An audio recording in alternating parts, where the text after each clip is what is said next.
how to check previous passwords in Gmail. Hey everyone, welcome back to the channel. If you're new here, don't forget to hit the subscribe button and turn on the notification bell to not miss any updates.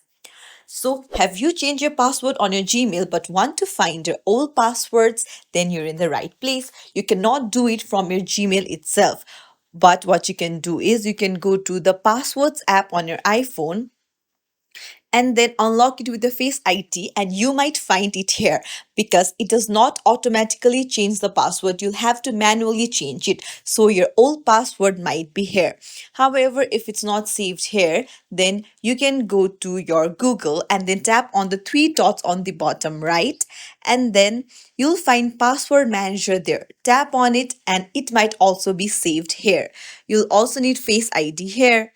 So these are the two places where you can find your old Gmail password. And that's it. I hope this solution helps you out. If you found this tutorial helpful, don't forget to like and subscribe to our channel for more tips and tricks. Thank you for watching.